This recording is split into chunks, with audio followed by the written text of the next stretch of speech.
What? Are they hard? I don't think they're that bad. They're all the Pythagorean Theorem. Have we talked about the Pythagorean Theorem? I think this is the first time we talked about it.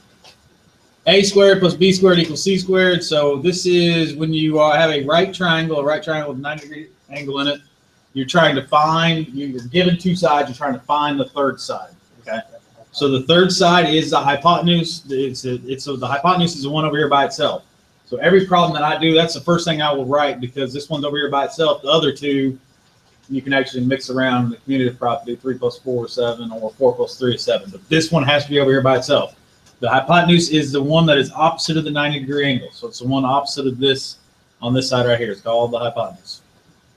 So I will always write that one first, because you got to make sure to get those right. It would be on the right side of the equation. These are called legs, if you see that. And again, leg, hypotenuse, which again, you can switch up the legs, it wouldn't matter. So again, this was the Pythagorean Theorem.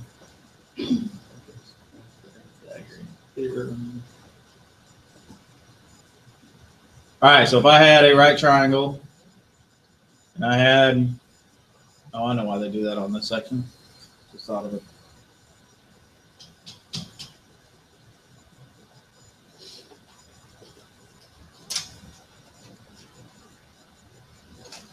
A problem like this right here. So my hypotenuse is the one that I'm trying to find. This is my x. So I'm going to put it on the right side of the equation so that I know that's the one that I'm looking for, or that's the hypotenuse. It's the one over there by itself. So then I do 10 squared plus 6 squared. So 10 squared is 100, 6 squared is 36, x squared. So this is what, 136 equals x squared. So now, since I have the x squared by itself, we kind of talked about this. I take the square root of both sides, and the square root and the square cancel each other out. So I have x equals the square root of 136.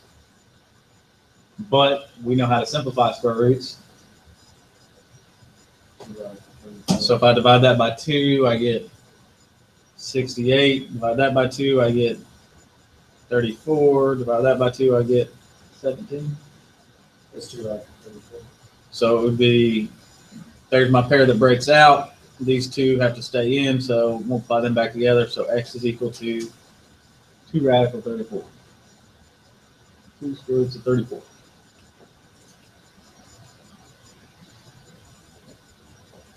That's why you have the Pythagorean theorem here, is because you can break down the radicals now and make them simplified.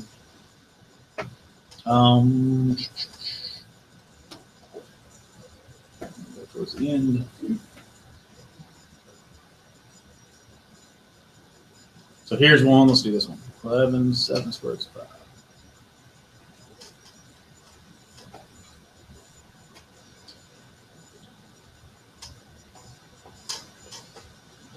All right, so here, this is the side we're looking for. So which one is my hypotenuse?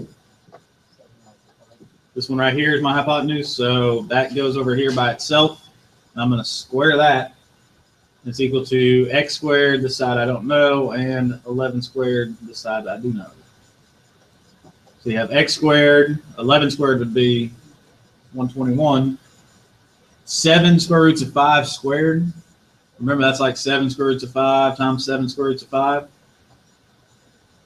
So 7 times 7 is 49.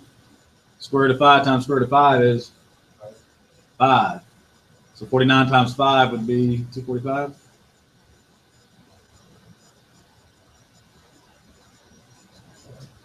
So now to get the x squared by itself, I subtract 121 from both sides.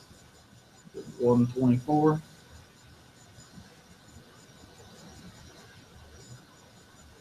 And take the square root from both sides, and I get x equals, looks like we can break that one down too. 2 and 62, 2 and 31, so x equals 2 square roots of 31.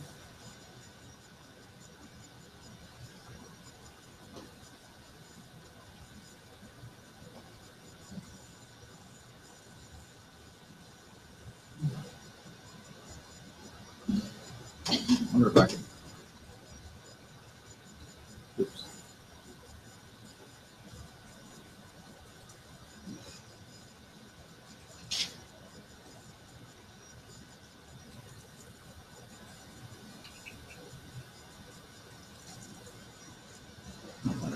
All right, so this one you actually got to draw the picture. I wish I could write on here. The spotlight is mounted on the eaves of the house 24 feet above the ground.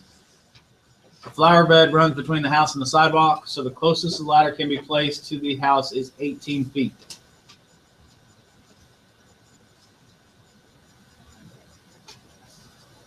So how long of a ladder is needed so that an electrician can reach the place where the light is mounted?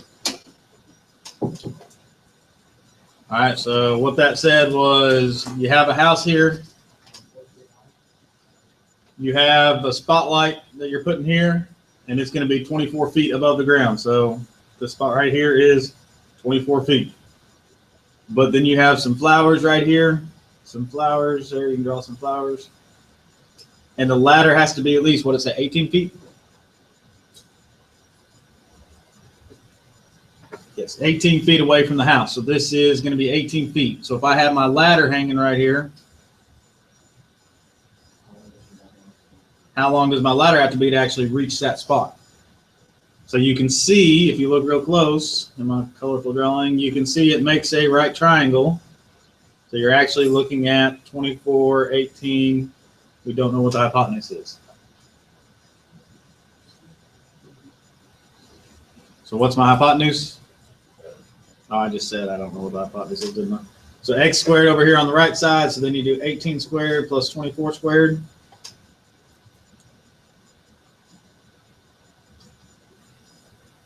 $18 squared is 324. I think that's 576. Somebody better double check me on those. Yes. And that would be 900. The square root of 900 is 30. So the ladder would need to be 30 feet long at that angle to reach the height, or the 24 feet up the ceiling, or the side of the house. What did you write that back? What was you write that radical over 900? You already scored it. This right here? Over 900. To the left. Why did I write the radical over it? Yeah. Because we were at this point right here, right? We added those up. 324 plus 576 is 900. Mm-hmm. Then to get rid, you have x squared. So to get the x by itself, you got to take the square root of both sides.